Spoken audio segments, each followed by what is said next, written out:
아주 유명한 그런 구절로 오늘 본문이 시작하고 있습니다. 자, 히브리서 11장 1절 다 같이 한 목소리로 읽겠습니다. 시작. 믿음은 바라는 것들의 실상이요 보이지 않는 것들의 증거니. 아멘. 자, 믿음은 바라는 것들의 실상이고 보이지 않는 것들의 증거다. 이렇게 얘기하셨습니다. 믿음을 표현하는 수많은 말들이 있을 텐데 히브리서 기자는 왜 오늘 믿음을 말하면서 현재 바라는 것하고 보이지 않는 것 이 두 가지를 언급을 했을까요? 왜 그랬을까요? 그 이유는 너무나 확실합니다.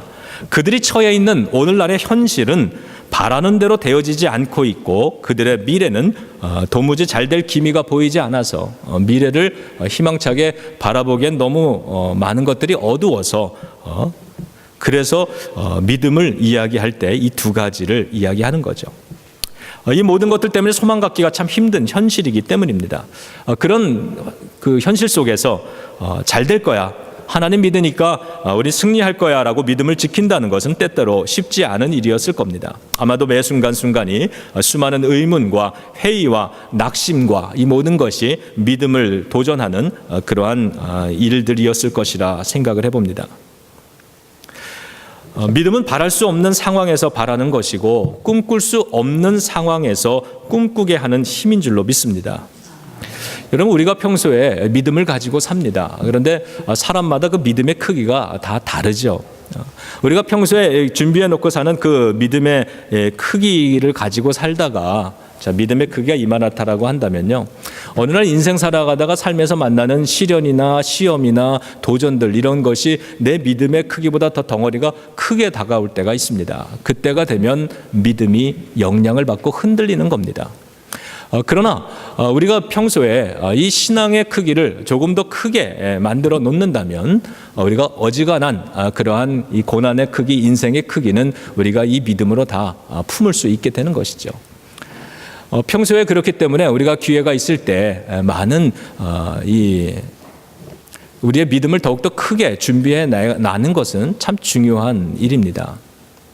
어떤 사람들은 이 풀무불 같은 이 하나의 고난을 이길 만큼의 믿음을 준비해 놓고 그만한 그 고난이 오면 그것을 이겨내는 사람이 있고, 어떤 사람은 2배의 뜨거운 이 풀무불을 견딜 만한 믿음을 준비해 놓는 사람도 있을 텐데, 성경 속에 이 다니엘과 그의 친구들은 평소에 이 믿음의 크기를 인생의 크기보다 많이 키워놨던 사람들입니다. 그러자 인생의 7배나 뜨거운 풀무불이 다가왔을 때 그 풀무불에 타버리는 것이 아니라 그것을 감당해 놓게 되는 거죠. 여러분, 기회가 있을 때 우리들의 믿음의 크기를 더욱더 크게 만들었으면 좋겠습니다. 내 믿음의 크기가 충분히 내 인생의 크기보다 크다면 내 믿음에 내 인생을 담아낼 수 있지만, 반대로 내 인생의 크기보다 믿음이 작다면, 그러면 이 믿음은 인생으로 인해서 끊임없이 어렵고 흔들릴 수 있는 것이죠. 우리 교회의 믿음도 마찬가지라고 생각을 합니다. 우리 교회의 믿음을 더욱더 크게 준비할 수 있다면, 그래서 이 코리안 타운보다, 한인 사회보다 우리 교회의 이 믿음의 크기를 더 크게 한다면 우리들의 이 기도 속에, 우리들의 믿음 속에 우리는 이 지역 사회를 다 품을 수 있는 그러한 교회로 성장하게 될 것을 믿습니다. 다윗과 골리앗이 싸움을 하는데 누구나 골리앗이 이길 거라고 생각을 합니다. 그냥 평범한 아이와 이러한 거인의 장성한 장군의 싸움이라고 한다면 당연히 골리앗이 이깁니다. 골리앗이 이길 거야라고 하는데 믿음은 필요가 없는 것이죠. 그러나 다윗이 이길 거야라고 말하려면 다윗에 대한 믿음이 필요하고 다윗을 도우시는 하나님에 대한 믿음이 필요해지는 것입니다. 재밌는 것은 이 골리앗은 한 사람이고 그 앞에 서 있는 이스라엘 군대는 여럿인데요. 그런데 이 이스라엘 속에 하나님을 향한 그 믿음의 크기가 작으니까 골리앗 앞에서 전부 다 벌벌 떤다는 겁니다. 그러면서 하나님을 향한 믿음의 크기가 작으니까 자기 자신에 대한 믿음도 작은 겁니다. 왜? 나의 힘으로만 싸워야 되니까, 나를 뒤에서 도우시는 하나님의 능력을 신뢰하지 못하니까 그 거인 한 사람 앞에서 군대가 숨어서 벌벌 떨고 있게 되는 것이죠. 믿음이 우리 안에서 하는 일들이 있는 것입니다. 그런 의미에서 히브리서가 말하듯이 믿음이라고 하는 것은 바랄 수 없는 상황에서 바라는 것이고, 그리고 보이지 않는 미래를 의심 없는 믿음의 눈으로 바라보며 그 시선을 돌리지 않는 것, 이것이 진정한 믿음인 것입니다. 여러분 믿으시면 크게 아멘해 보시기 바랍니다. 자, 그런데 막상 삶의 현장에서 하나님 바라보는 것이 쉽지 않을 때가 생깁니다. 믿음을 지키기가 쉽지 않을 때가 있다면 오늘 히브리서 기자는 이렇게 하라고 가르칩니다. 수많은 믿음의 증인들을 바라보라고 말을 합니다. 이 히브리서 기자가 누구인지는 알려져 있지를 않습니다. 그렇지만 이 본문의 내용들을 종합해 보면 신앙의 1세대가 아니라 이 디모데 세대, 다시 말하면 신앙의 2세대라고 그렇게 짐작할 수 있습니다. 이 신앙의 2세대가 신앙생활을 해나가면서 믿음 지키며 살려고 그러는데 때때로는 삶에 있는 그러한 문제들, 시련들이 자기의 인생에 소망할 수 없게 만들고 내일을 바라보지 못하게 만드는 그러한 미래를 꿈꿀 수 없는 어려운 현실로 인생 앞에 닥치더라라고 하는 겁니다. 그러한 때 이 히브리서 기자가 말하고 있는 것은 그럴 때면 믿음의 선조들을 우리가 바라보자 이렇게 얘기하는 겁니다. 자, 여러분들 12장 우리 1절 다시 한번 찾으셔서 함께 읽어보겠습니다. 히브리서 12장 1절입니다. 시작. 이러므로 우리에게 구름같이 둘러싼 허다한 증인들이 있으니 모든 무거운 것과 얽매이기 쉬운 죄를 벗어버리고 인내로써 우리 앞에 당한 경주를 하며. 첫째는 믿음의 선조들을 바라보라고 말하고 있습니다. 그들은 우리에게 구름같이 둘러싼 허다한 증인들이라고 얘기합니다. 눈을 들어 보면 주변에 그러한 사람들이 참 많다는 거죠. 이 믿음의 선조들이 누굴까? 오늘 11장 히브리서 그 앞장을 전체를 할애하고 있는, 그래서 기록하고 있는 구약의 인물들입니다. 아벨이나 에녹이나 노아나 아브라함, 사라, 이삭, 야곱이나 요셉, 모세, 또 기드온, 삼손, 입다, 다윗과 같은, 또 사무엘과 같은 수많은 하나님의 믿음의 사람들의 이야기인 것입니다. 사람들이 이해하지 못하고 조롱할 때 끝까지 하나님의 말씀을 신뢰하면서 방주를 완성한 노아 같은 사람이 있었습니다. 우리가 믿음의 길을 걸어가려고 하는데 끊임없이 조롱이나 반대가 오면 그때는 좌절이 생길 때면 노아를 바라보라는 것입니다. 노아는 모든 사람, 홍수가 없던 시대에 홍수를 말했고 큰 배가 없던 시절에 그것도 산 위에다가 큰 배를 만들던 사람입니다. 아무도 도와주지 않고 사람들이 비웃을 때 그는 하나님의 명령을 따라서 마지막까지 그 방주를 완성했던 사람인데 우리의 삶에 그러한 믿음의 도전이 오거든 노아를 바라보라는 것입니다. 하나님의 말씀 앞에 모든 보장되어 있고 안정된 것들을 다 내려놓고 그리고 고향 땅을 떠났던 아브라함도 있습니다. 보이지 않는 모르는 땅에 가서 내일을 알지 못하는 그때에 하나님이 인도하시면 그 발걸음을 따라서 한 걸음씩 올려놓고, 그래서 인생 걸음 하루하루를 살아갈 때마다 기도하지 않고는 살아갈 수 없었던 아브라함을 바라보라는 겁니다. 인생길이 너무 힘들어지거든, 그래서 내일이 보이지 않거든, 아브라함을 바라보면서 그 아브라함과 동행해 주신 그 아브라함의 하나님이 오늘 나를 지킨다고 하는 사실을 기억하고 오늘의 발걸음을 멈추지 말라는 것이죠. 40년 동안이나 이스라엘 백성을 가나안 땅으로 담대히 이끌었던 모세 같은 사람들도 있었습니다. 40년 동서남북 어디로 가야 될지 모르는 이 광야 사막길, 모든 것이 부족합니다. 사람들은 끊임없이 불평하고 원망합니다. 그러한 때에도 저 약속의 땅이, 가나안 땅, 젖과 꿀이 흐르는 땅이 눈에 보이는 것은 아니지만 그러나 주님의 약속을 믿고 보이지 않는 것을 믿음의 눈으로 바라보면서 40년을 그 길을 한결같이 걸어가서 결국에는 자신들의 자녀들로 하여금 그 땅의 주인이 되게 만들었던 모세 같은 사람들도 있다는 거죠. 이 이민 생활이 어렵거든 그런 모세를 바라보고 또 아브라함을 바라보라는 것입니다. 다윗도 있었습니다. 만군의 여호와 하나님의 이름으로 거인 골리앗을 물리치고 훗날 이스라엘 왕국을 건설했던 양치는 어린 소년 다윗이 있었습니다. 인생에 골리앗 같은 큰 문제를 만나거든 내가 이길 수 없는 것 같아 보이는 그러한 거대한 문제가 내 앞에 버티고 서 있거든 다윗을 바라보면서 물맷돌 하나라도, 믿음의 돌 하나라도, 기도 한마디로 또 그 모든 것을 넘어뜨릴 수 있는 자가 바로 우리라고 하는 믿음을 가지고 다시 일어서서 달려나가 보라고 하는 것이죠.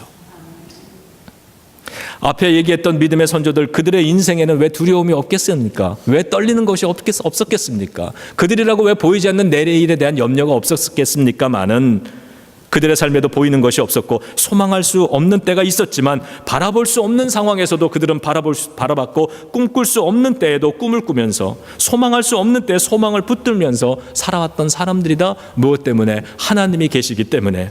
그랬더니 그들의 삶은 전부 실패한 것이 아니라 전부가 하나님의 은혜 안에서 승리하고 성공하지 않았느냐라고 하는 것입니다.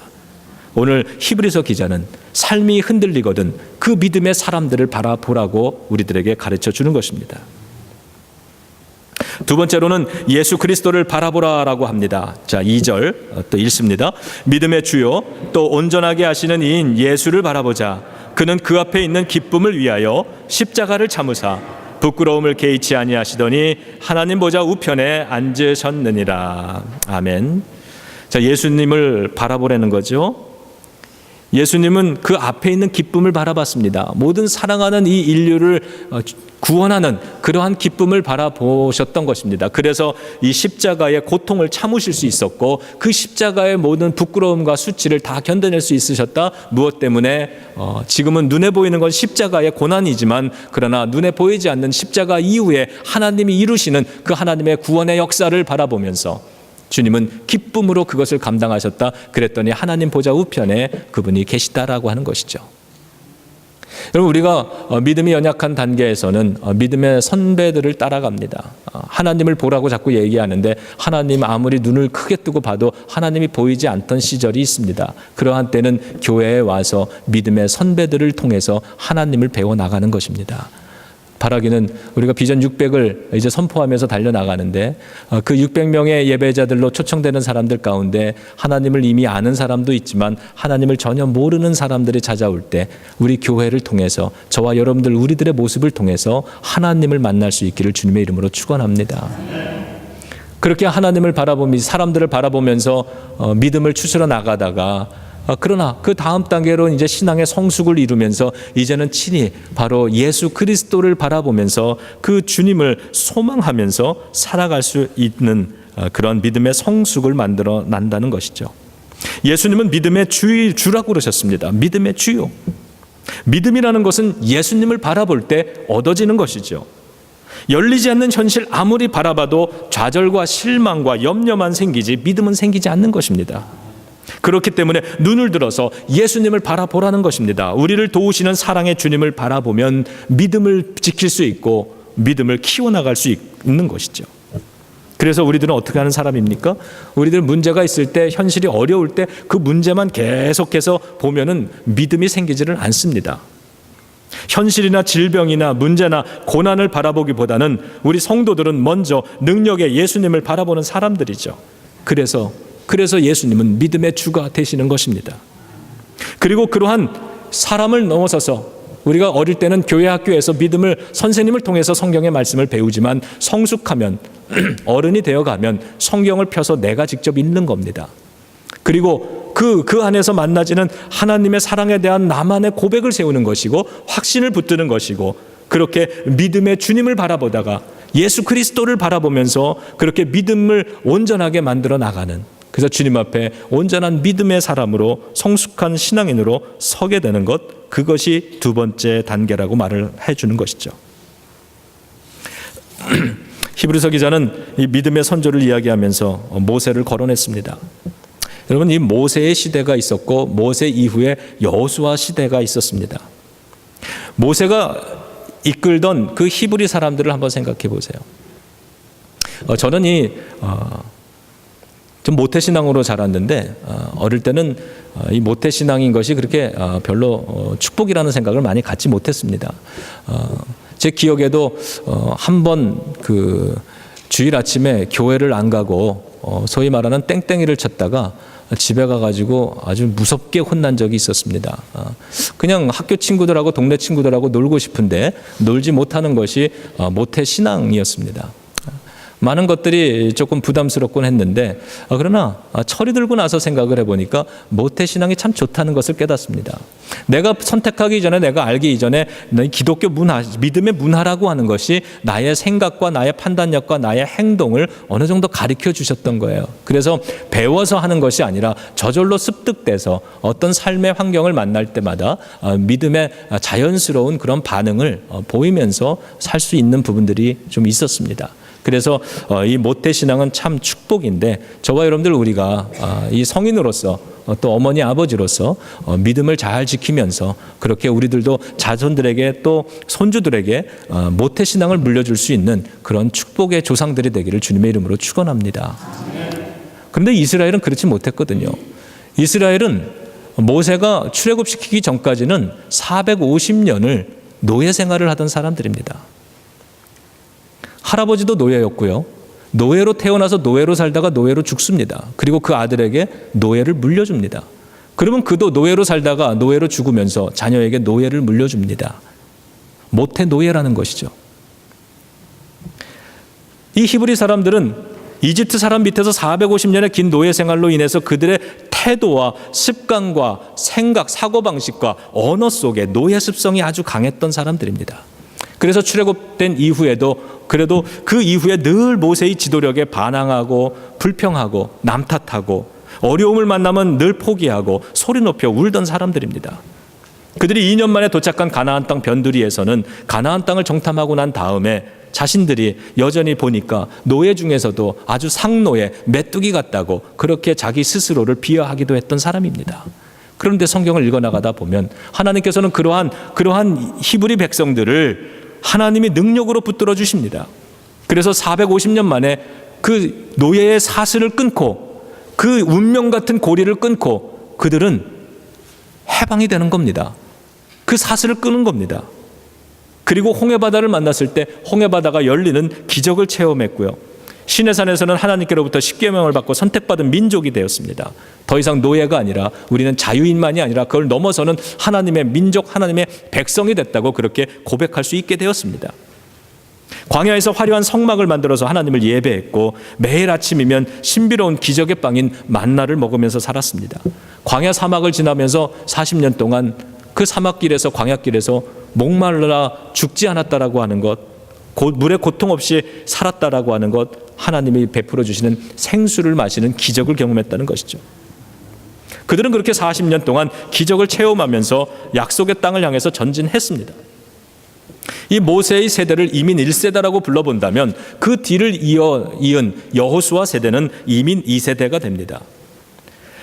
이 아버지 세대가 1세대가 40년을 걸어왔던 땅을 여호수아 세대는 불과 사흘 후면 가나안 땅에 입성해서 그 성을 지배해 나가기 시작하는 거죠. 여호수아 세대의 능력을 볼 수 있는 부분입니다. 그런데 이러한 여호수아 세대의 이러한 성공도 사실은 모세 세대의 40년의 그 과정이 없었다면 불가능했다는 것입니다.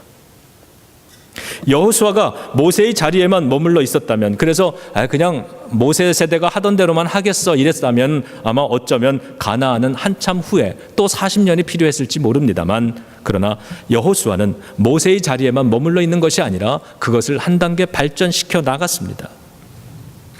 그러나 동시에 모세의 40년 헌신과 수고가 없었다면 여호수아의 가나안 입성도 불가능했을 것입니다. 모세 세대의 40년이 존중되고 그것이 계승되어질 때, 그리고 여호수아 세대가 그것을 발전시켜 나아갈 때 가나안은 3일 만에 열려졌던 것입니다. 여러분, 여호수아는 모세의 믿음을 계승했습니다. 하나님을 경외하는 순종의 가치를 이어받았습니다. 오늘에 있기까지는 어제 사람들의 수고와 헌신이 있었던 것입니다. 여호수아는 그것을 무시하지 않았습니다. 그것을 계승했습니다. 그러므로 앞선 자들은 더 잘해야 되는 것입니다. 그리고 뒤따라오는 자들은 잘 계승해서 발전시켜야 하는 것이죠. 우리 1세대들이 그런 의미에서 더욱 잘해야 되겠습니다. 우리 뒤따라오게 될 우리 여호수아 세대들, 우리의 자녀들, 그들에게 물려줄 수 있는 그러한 믿음의 가치, 계승해 줄 수 있는 신앙의 전통이 우리들에게 있어야 되겠습니다. 그리고 아시는 것처럼 오늘은 메모리얼 선데이인데요. 한국말로 현충일이죠. 남북전쟁 때 노예 해방을 위해서 전쟁터에 나가 싸웠습니다.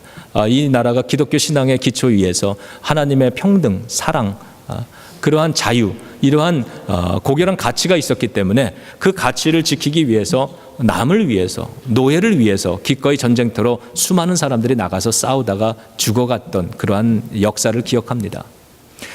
세계대전이 일어났을 때 이 미국은 불황이었습니다. 우리 먹고 사는 것도 힘든 그때에 세계 전쟁에 뛰어든다는 것은 참 어려운 일이었지만 세상의 가치를 우리가 공유하고 함께 지켜나가고 세워난다라고 하는 그러한 큰 가치를 함께 세우면서 전쟁터에 나가 함께 싸웠던 그러한 역사가 있습니다. 그곳에 많이 죽어간 수많은 사람들, 그리고 그들의 가족들, 그들을 우리가 기억하자고 하는 날이 바로 이 메모리얼 데이죠. 그들의 희생과 애국의 기반 위에 오늘의 미국이 있게 된 것입니다. 한인사회도 이민사회도 마찬가지입니다. 이민 1세대의 어려운 정착 과정이 없었다면 오늘의 한인사회도 아마 없었을 것입니다. 정책 과정 중에서도 잘하신 것도 있지만 참 힘들고 어렵고 부족한 모습도 있었을 것입니다. 모세 세대가 광야를 40년 가면서 어찌 자랑스러운 모습만 보여줬겠습니까? 순간순간마다 끝없이 실패하고 그랬던 허물 많은 그러한 모습들이었지만, 그러나 그들 물려줄 수 있는 신앙의 가치가 있었고, 그것을 물려받은 여호수아 세대는 앞선 세대를 무시하지 않고 그 신앙의 가치를 계승하면서 그것을 발전해 나갔을 때 그들이 승리했던 것처럼 우리 한인사회, 이민사회에도 그와 같은 역사가 반복되고 있는 것입니다. 교회 공동체도 마찬가지입니다. 교회를 세우고 지켜온 수많은 선교자들의 피가 있었습니다. 기도의 어머니들의 그 무릎이 있었습니다. 그래서 오늘 우리들이 이 교회를 우리들이 물려받은 것이죠. 바울도 그렇게 얘기합니다. 바울은 심었고 아볼로는 물을 주었을 때 자라게 하시는 이는 하나님이시라고 이야기를 합니다. 교회를 개척하는 사람들이 있으면 그 개척한 것을 받아서 지켜내는 사람들이 있고, 그것을 또 물려받아서 발전시켜 나가는 사람들이 있는 겁니다. 사람이 하는 것이 아니라 바울은 그 모든 것은 하나님이 하시는 하나님의 역사라고 이야기를 합니다. 그 속에서 만일 이 바울 세대는 자신들이 중요하다고 얘기하면서 이 아볼로 세대를 무시하고 서로 우리가 옳다고 싸우면서 배척했다면 어떻게 교회가 자라나고 성장하고 열매 맺을 수 있었겠습니까? 만일 이 모세와 여호수아 세대가 서로 고집부리면서 비판만 했다면 가나안은 열리지 않았을 것입니다. 제가 마지막 이 예화 하나 말씀드리면서 설교를 마치겠습니다. 우리 교회의 모습, 우리가 지켜나가야 되는 이 교회, 믿음의 선조들이 누구며, 또 우리들이 믿음의 선조가 되어가는 것은 또 무엇이고, 또 그것을 물려줘야 되는 것, 그리고 물려받는 그러한 우리의 자녀들은 어떠한 일들을 세워야 되는가. 오늘 이 예화를 함께 나누면서 우리가 성경의 말씀을 붙들고 함께 기도했으면 좋겠습니다. 오래전의 이야기입니다. 1858년이니까 꽤 오래전의 이야기죠. 보스턴에서 시작된 이야기입니다. 보스턴에 한 교회가 있었는데 그 교회에 썬데이 스쿨이 있죠. 우리처럼. 그 썬데이 스쿨에 선생님, 교사가 있었습니다. 그 교사의 이름이 킴벌입니다. 근데 이 킴벌 선생님이 자기 학생 중에 가난한 학생이 하나 있었어요. 그래서 이 구두방에서 일을 하는 학생인데 그 학생을 찾아가서 늘 성경을 가르쳐 주었습니다.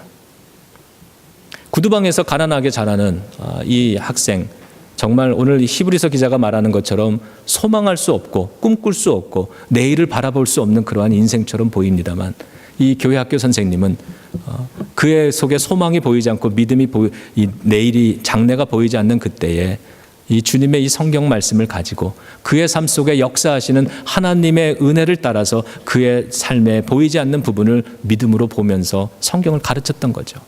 이 소년이 훗날 성장해서 미국 역사의 가장 위대한 복음주의자 무디 목사님이 된 겁니다.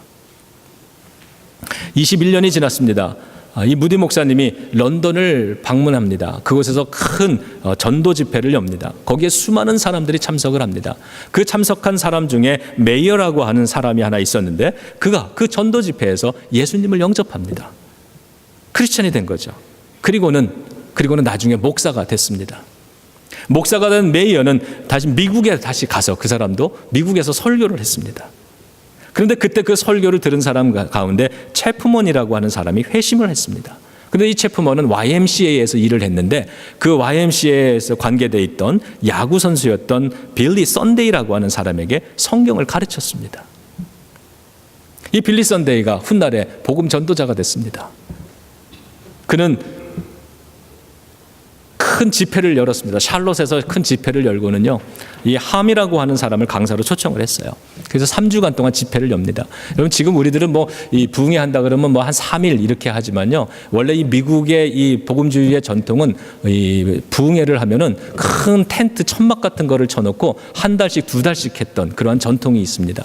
2달 동안 이 강사를 뭐 2주씩 뭐 이렇게 바꿔가면서 성도들이 계속 한 달 내내 저녁이면은 일 끝나고 교회로 모여가지고 말씀 읽고 같이 기도하고 이러면서 그 안에서 수많은 은혜의 역사들을 만들어놨던 게 이 미국의 이 부흥회의 역사입니다. 이때도 그랬던 거죠. 그래서 이 3주간 동안 집회를 가졌는데 너무너무 실망을 한 거예요. 이 함이라고 하는 이 강사가 너무 집회를 못한 거예요. 3주간 동안 그 막대한 시간과 돈을 투자해가지고 이 집회를 했는데 그 집회에서 결신한 사람이, 믿음을 갖게 된 사람이 딱 한 명밖에 없었대요. 그것도 12살짜리 소년이었답니다. 얼마나 실망스럽습니까? 그런데 이 12살짜리 소년이 훗날 빌리 그레함 목사님이 되었다는 겁니다. 제가 그 어릴 때 이 빌리 그레함 목사님 한국에 와서 집회를 여러 번 하신 거 아마 여러분 기억하시는 분 계실 겁니다. 제가 국민학생 다닐 때인데요. 국민학생 때인데 아버지 손을 붙잡고서 그 한강 다리를 걸어서 건너갔어요. 그러면 여의도 광장에 집회를 하는데 아마 초교파적으로 가장 많은 사람들이 모였을 거예요. 그렇게 많은 사람이 모인 모습은 그때 처음 봤습니다. 차들이 다 통제가 되니까 그 어린 나이에 한강 다리를 건너가는데 그 마포대교를 건너가는데 얼마나 다리가 길든지요. 근데 그곳에 가서 집회를 찬양을 하고 그러는데 그 빌리 그레함 목사님의 그 설교가 계속 통역이 돼서 나오는데 사람들이 뭐 보통 그냥 은혜 받는 게 아니었어요. 그때 제 기억에 두 번째쯤인가 그 집회의 주제가 I found it 이었습니다. I found it. 어릴 때 그게 몰라가지고 무슨 뜻이냐고 물어봤더니 나는 찾았다 뭐 이런 뜻이라 그래요. 그래서 그곳에 가면은 저 목사님의 설교를 들으면 뭔가 찾을 수 있는 거구나 이렇게 생각했던 시절이 기억이 납니다. 바로 그 집회에서 샬롯 집회에서 복음을 듣고 회심했던 한 소년이 바로 이 빌리 그레함 목사가 되어서 전 세계를 다니며 가장 많은 사람들을 구원시킨 그러한 이 복음주의자 설교가 중에 한 사람이 된 거죠. 여러분, 한 주일학교 교사가 오래전에 이 일을 시작했다는 것입니다. 아마도 이 주일학교 교사도 자신을 가르쳐준 교회학교 선생님이 그렇게 자신에게 야단치는 것이 아니라 이 성경의 말씀을 가르쳐주면서 너도 성경의 말씀을 믿으면 하나님의 사람이 되면 하나님께서 너를 축복해서 귀한 사람 되게 해줄 거야. 아마 이런 교육을 받고 자라지 않았겠습니까? 그 주일학교 선생님이 이 일을 시작했는데 마치 안드레가 베드로를 예수님께 데리고 왔고 그 베드로가 수많은 사람들을 하나님께 인도하는 사람이 되는 것처럼 오늘 우리들의 이 역사 속에서 바로 앞서간 세대를 바라보고 우리도 그 앞서간 세대의 사람들의 이 신앙의 전통을 이어받고 이제는 다른 사람에게 전달해 줄 때 그것이 훗날에 이와 같이 놀라운 하나님의 역사가 이루어지는 그러한 일들이 된다고 하는 것을 오늘 이 현충일을 맞아서 다시 한번 기억해 봅니다. 저와 여러분들 우리들의 가정이 그리고 우리들의 젤레노아 감리교회가 그와 같은 교회가 되기를 주님의 이름으로 축원합니다. 기도하겠습니다. 하나님, 오늘 말씀